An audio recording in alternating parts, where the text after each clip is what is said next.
Welcome to Therapy in the Great Outdoors, a podcast about the business and practice of nature-based pediatric therapy of all kinds.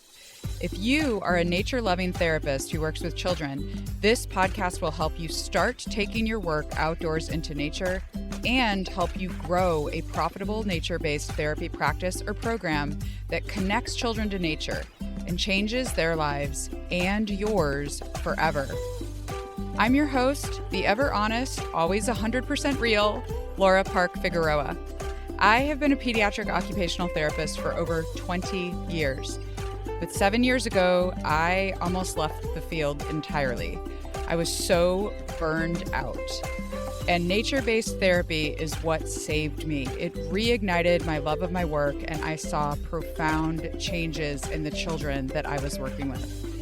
I'm the founder of Outdoor Kids OT and the creator of the Contigo approach, an evidence-based framework for nature-based pediatric therapy services. I've helped dozens of pediatric therapists start and grow successful nature-based practices through my business coaching and online programs, the latest of which is the Therapy in the Great Outdoors community, TIGO for short. TIGO is an online membership site with loads of resources to support you every step of the way as you start and grow your nature-based therapy work. You can find out more at therapyinthegreatoutdoors.com. Working outdoors with children can be a wild ride. Are you ready for the adventure? Let's jump in.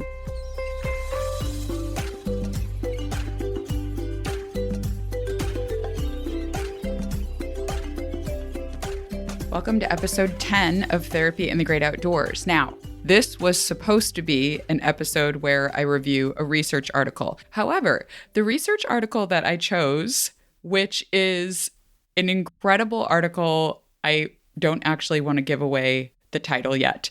It will be coming soon. It is a complex article.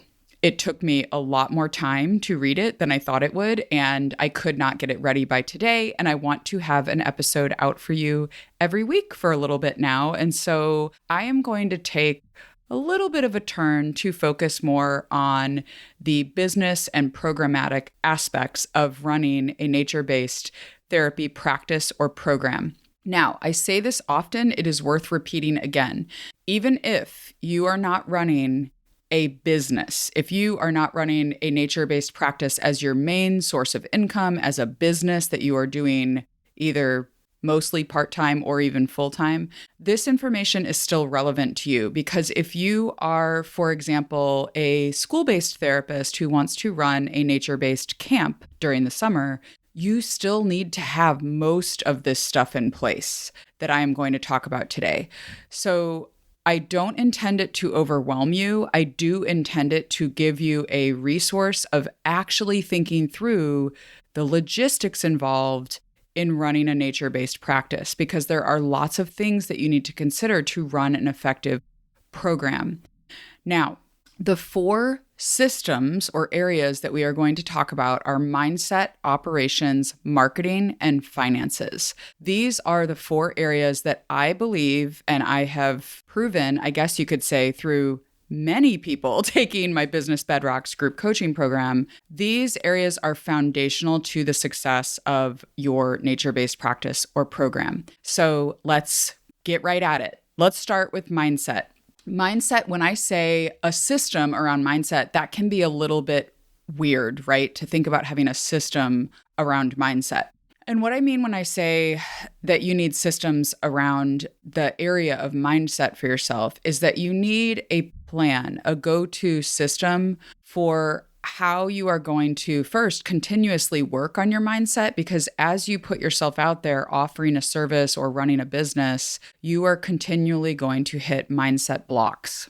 And anytime you try to do something new in your business, you are going to have mindset blocks that get in the way of you accomplishing that next level in your business. So I want you to have a plan for how you are going to continuously work on mindset, but also a system for how you're going to take action when mindset starts to derail you, because that is inevitable. So a few ideas here are reading books that work on your own personal development or leadership. That could be spiritual practices that you do. That could be reading business books that relate to leadership, things like that. Also, having self-care practices. What do you do to take care of yourself as you are running this practice or program? And then finally, a community is so necessary. A business best friend, someone that you can reach out to, a community of people, maybe in a group coaching program. That's another place that I have found it in the past. And having a community around you when you hit those mindset blocks, a safe community in order to share what's going on with you so that you can get support.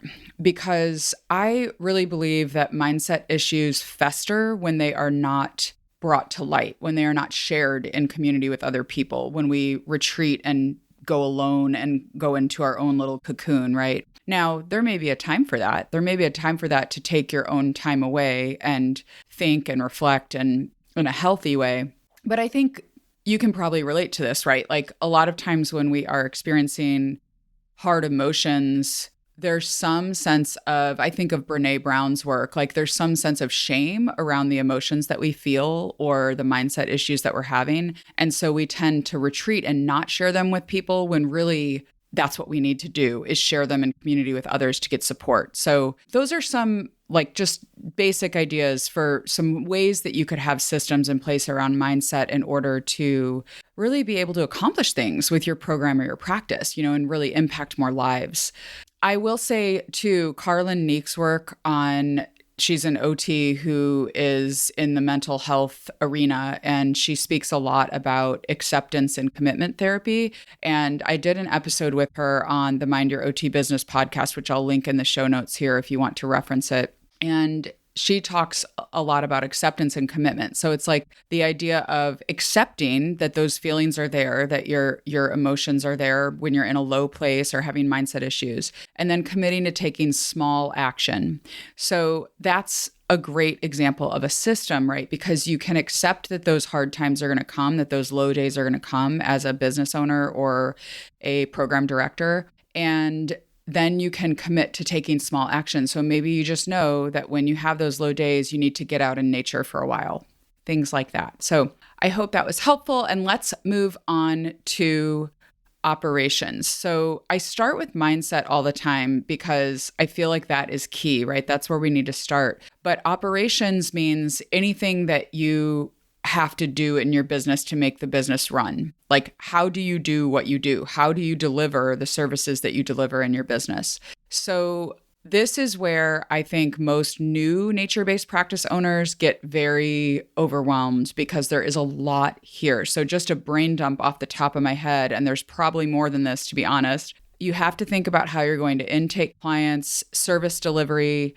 documentation, discharging, managing supplies, emergency procedures, meeting legal requirements for your business, land permitting, hiring a team, communicating with your team, getting volunteers, recruiting and getting volunteers to help with your groups. If you're going to have students involved, you'll need systems around having students. If you want to have clinical, I struggle because I'm trying to use words that relate to any profession, not just OT, but we call it fieldwork in OT. So, or clinical experiences or internships, maybe in other professions. My advice in this area is simply to document everything. It's going to feel messy and overwhelming at first. There is no way around that. Now, you can have people help you with this, right? For it to be better than it would be by yourself. But document everything that you do. Anything that is a repeatable process in your business, like intaking clients, document exactly what needs to happen to intake a client. And then that way, when you're ready to hand things off to an admin person or to another employee, there is a system documented. So those are just a few of the things for operations, and it's going to differ with every business, right? So in my practice at Outdoor Kids OT, we have systems in place around how we place kids into groups. That is a whole system that we have in place because we do mostly group therapy in my practice. So those are some things that you need to consider. And I would highly recommend documenting, and also just get help. I think a lot of times we try to do everything on our own early in our business or practice. And if you can get help from other people, it is going to save you so much time and headache. I promise you. All right, marketing. Marketing is next because once you have some of those early systems and operations in place, you need to move on to how are you actually going to get a steady flow of people to enroll in your programs at your nature-based practice. So, what I'm speaking of here is the customer journey. How are you going to find the people initially and then build a relationship with them and eventually convince them to give you money for a service that you provide, to become your customer? So, from the very first point of when they find out about your business until they become a customer can often be many years. I mean, I've had people in my practice who knew about our practice for months or even years before they actually enrolled their child. Or in my online work doing business coaching, I've had people who have known me for a very long time, for years before they enroll in one of my group programs. So that is just something you need to think about. And it's hard to track. I'll be honest. It's really hard to track this. Like, I mean, I don't know, maybe other business owners have better systems in place around this than I do, but I think sometimes it's really hard to know for a customer once they become your customer to really know. It's kind of foggy in their mind, right? They just know that somehow they came to know you, like you, trust you, and want to believe that you're an expert. I always add expertise onto that know, like, trust thing, because I think you can know, like, and trust someone and not think they're an expert and not give them money for a service. So, for a customer though, it can be foggy, like that process. It's not a linear process. I guess it is a linear process, but it's hard to define, right? It's hard for a customer to say, well, I found out about you in August of 2020, and then I watched all your content online, and then I enrolled in your free thing that you did, and then so if you have an email marketing platform in place, you can sometimes kind of track people's journey that way. But I personally think sometimes it can be hard to know. All I can say is that it is a lot of work in the world today to earn the trust of customers and to build that know, like, and trust value and demonstrate that you're an expert in something and have them give you money for it. I really hesitate to say this because I think a lot of entrepreneurs are out there saying it's so easy. It's like you can do things automatically. And it's a lot of work. Marketing is your main job as a business owner or as a program director. It is your main job. You have to be the one behind the scenes believing in the product or the service and convincing people that it is worth their hard-earned money. And it takes a lot of work to do this. The online space is very busy and is very loud right now with so many people screaming at us. I mean, I can't be the only one who scrolls through Instagram and gets very overwhelmed at how loud it is. Just like, the next video starts and someone's screaming or there's like music and all the things. So I think we just need to be aware of that and really be thinking about where are our customers and how we want to meet them in those types of environments. So there's lots of ways though besides online. So I'll go through some here that I want you to consider as you're growing your practice or program or starting out. The first thing is consistency with branding and print marketing. So I see a lot of times that nature-based practices use all different kinds of font, all different kinds of colors, all different kinds of images. You want there to be some consistency with your branding and your print marketing so that people can identify your business by that branding. The second thing is that I think a lot of nature-based practices are not using email marketing to the extent that they can. So I did an email marketing episode entitled Email Marketing for Your Nature-Based Practice, and that was episode 5. So if you go back just 5 episodes before this one, there's a whole episode on email marketing. So I won't go into detail about that here. But what I will say is that it is a very powerful way to build connection and relationship with your customers before they become your customers, with potential customers before they become your customers. So go back and listen to that episode if you are confused what I mean when I say email marketing. Now, obviously, we also want to do social media marketing in our busy world of everyone being on social media. Now, it's this weird thing, right? Because as nature-based practitioners, we really value being off of social media and off of tech. But I do want us to think about social media. I know that people can have a love-hate relationship with it, but I really do think that if you think about it as building relationships with your potential customers, it can really help you. That mindset shift helps with email marketing as well, but especially with social media where things can move so fast and it's a very busy place. Like, what are you putting out there on social media for your business that communicates value to your ideal customer in the online space? So that could mean a variety of different things depending on what your nature-based practice or program is, but really thinking about what you're putting out there on social media to attract people to your business and to establish that expertise and that know, like, and trust value.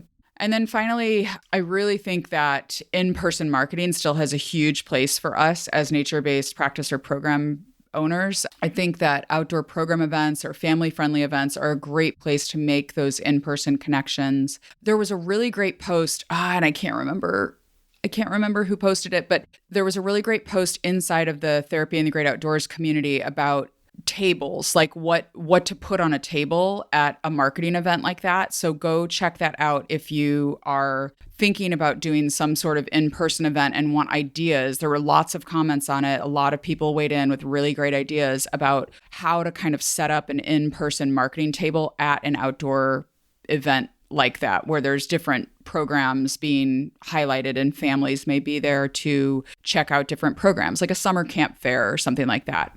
All right, I looked it up. It was Rebecca Wad who posted this in the Tigo community, and the title of the post is Marketing Table Activity. So if you go to the Tigo community and search Marketing Table Activity in the search bar, you can find that post and look at all of the comments there that people made about that topic, which were really great ideas. And that's the one thing I'm loving about, this is an aside, but this is the one thing I'm loving about the Tigo community is that it's searchable.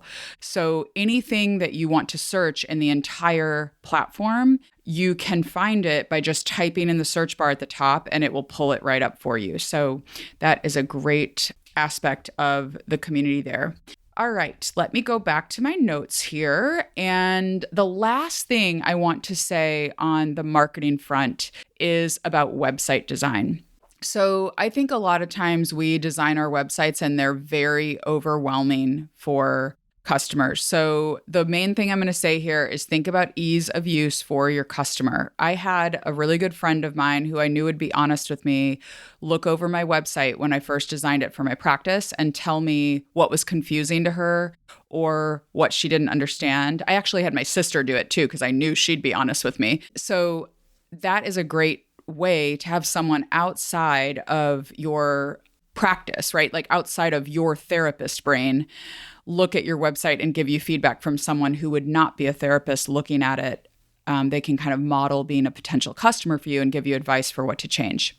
All right, the last area is finances. So this is the area that I think most therapists really struggle with and feel the most intimidated by or the most scared by. I'm not really sure if that's the right word, scared, but just, I think sometimes we put our heads in the sand and our businesses suffer for it. So you need to become financially literate as a business owner or program director. A business that is not profitable is not a business. It is a hobby. I have said this so many times. If you have listened to any of my episodes on my old podcast or heard me on social media, you're probably sick of hearing me say this, but I will say it until I die. If your business does not make money, you are not a business. You are a hobby. You are having a hobby, okay, or a philanthropy on the side. Your business has to be able to make money. And this is even if you are a nonprofit, okay?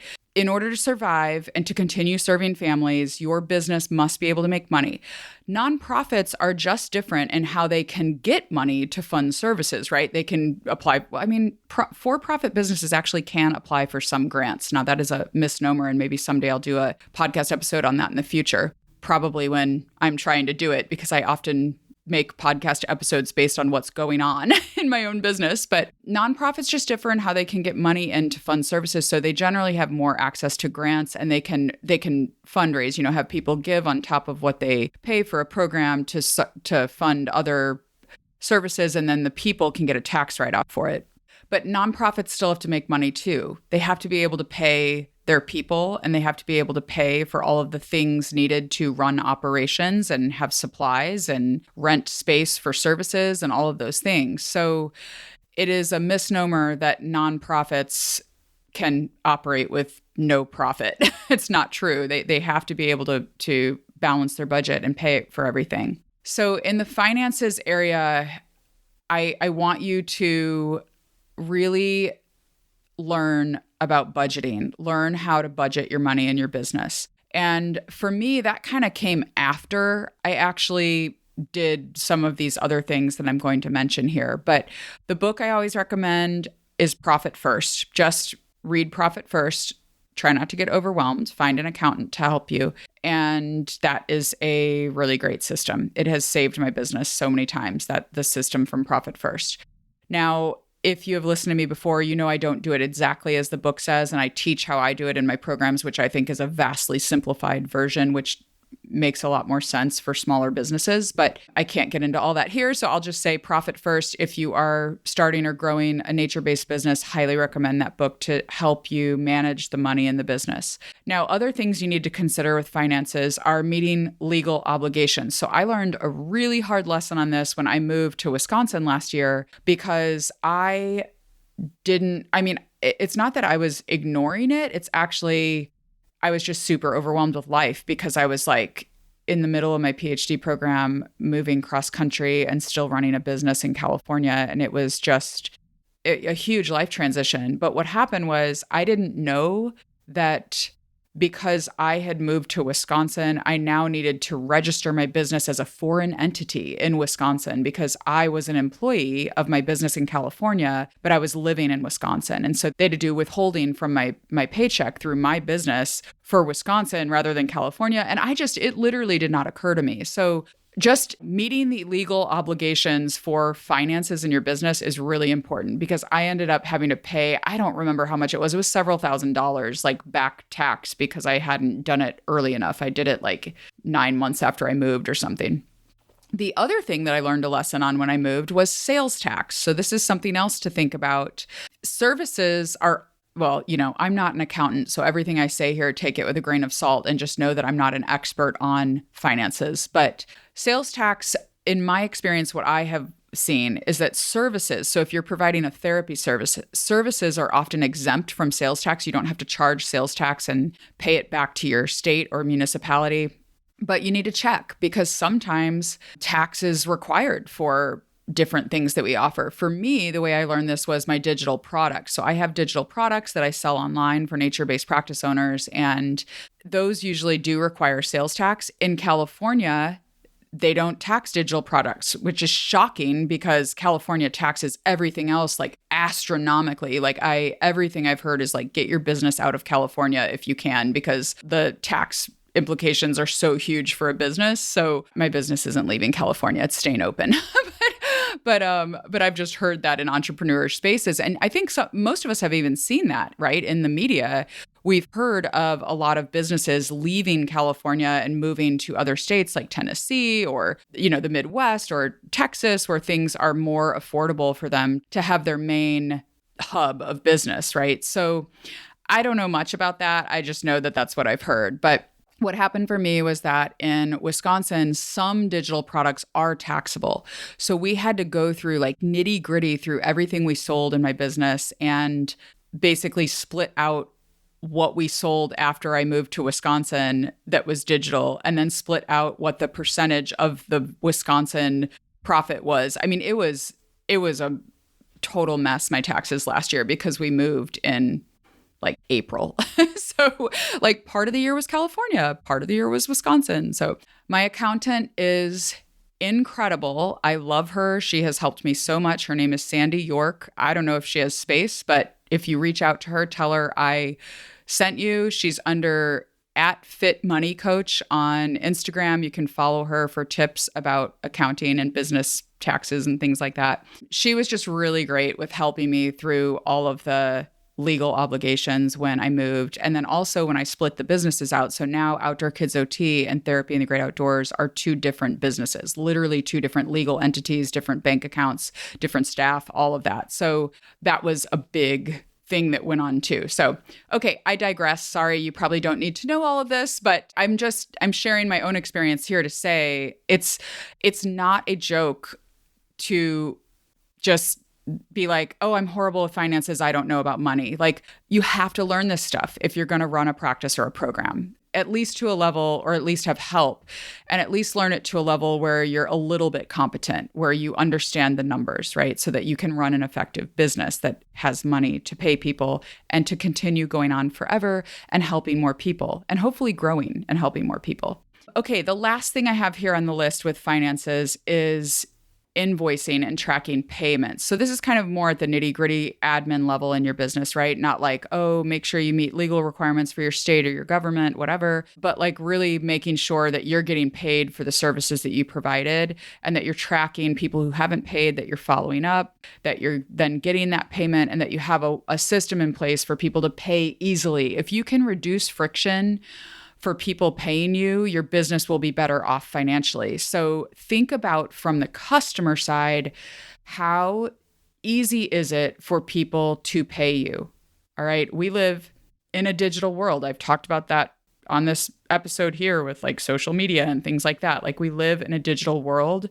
Please have a way for people to easily pay you online, however that is. And I should say the same thing for intake paperwork, right? Like, paper should not be a thing in your business right now. Like, people are digitally minded. They want easy, quick ways to fill out intake paperwork, easy, quick ways to pay. And this will hurt your business if you don't have systems like this in place. So find a way for your clients to be able to do business with you easily. Like, you want to remove all the obstacles to getting money from your customers to you. All right. That is it. Mindset, operations, marketing, and finances. Now, some of you may recognize these 4 areas as the 4 business bedrocks from my Business Bedrocks group coaching program. They haven't changed. They are the same. Mindset, operations, marketing, and finances are the 4 things that every single business or program needs to get in place and needs to have systems around in order to grow as a business, in order to allow you as the business owner not to completely and utterly burn out about a year or 2 into the business, like I think every single business owner has experienced at some point in the first 3 to 5 years, maybe 2 to 5 years, maybe, of running their business.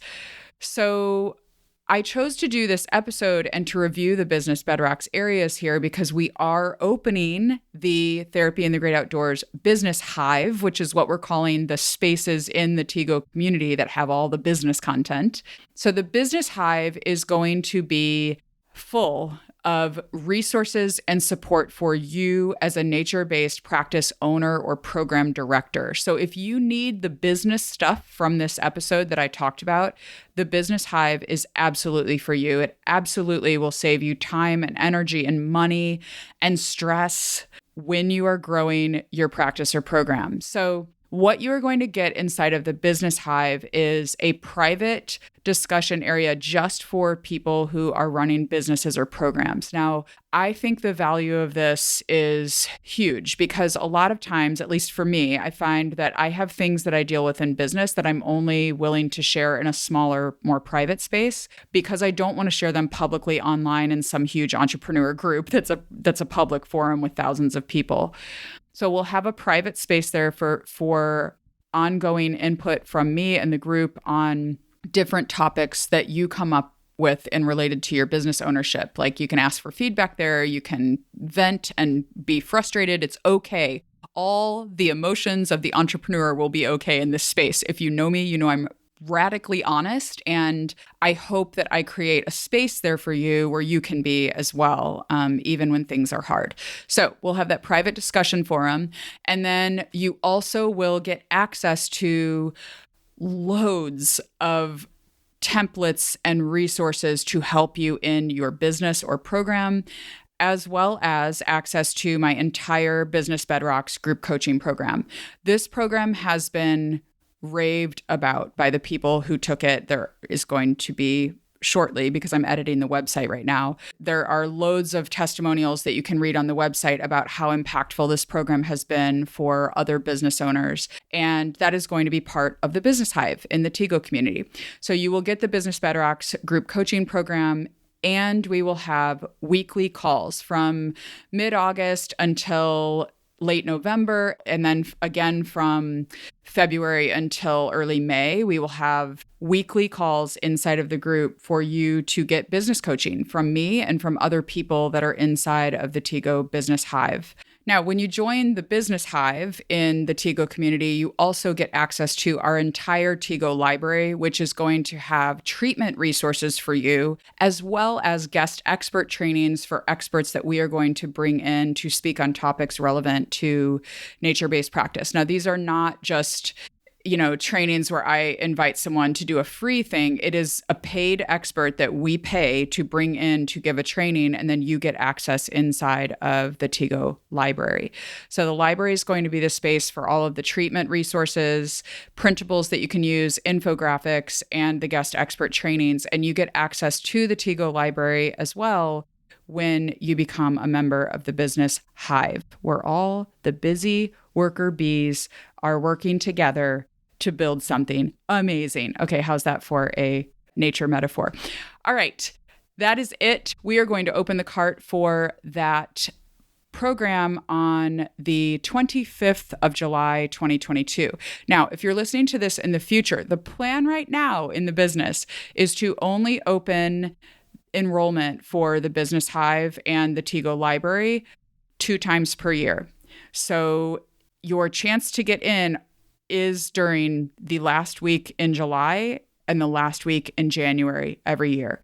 So that is the plan right now. Now, I'm not promising that that's going to stay forever, but I do want to let you know, if you're listening to this right now, that is the plan. So I highly recommend getting into the Business Hive well before you want to actually launch your business. It frequently amazes me how often I hear people mention to me just in conversations, like in May, they're saying, well, I really wanted to offer a therapy camp this summer. And I'm like, oh my gosh, like if you want to offer a therapy camp, you need to start in January to offer a camp in June, not May to offer a camp in July. It's like way too short of a timeline. So I want you to get the support you need to plan well, to run an effective and as automated as possible nature-based therapy practice, and to really enjoy the process. And that is what I have seen with many of the people that have come through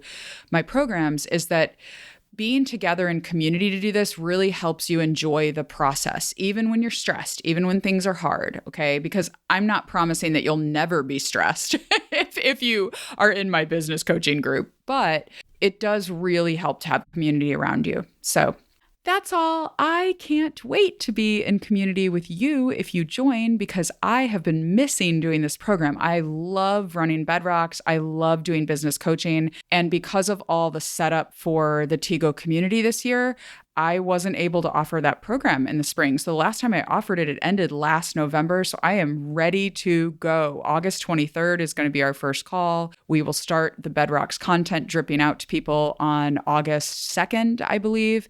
I can't wait to get this out to you all, because I know that it will help you so much in your nature-based practice. So that's all for this week.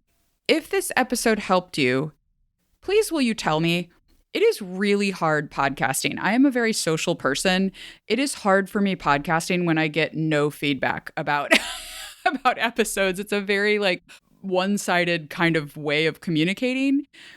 So tell me. I want to know. So you can reach out to me on Instagram at Laura Parkfig, or you can comment inside of the Tigo community on the podcast post there. I would love to hear your thoughts, to hear how we can support you and how this community can grow and be a real place where people learn from one another about all different elements of nature-based practice. I'll see you soon inside the community. Bye.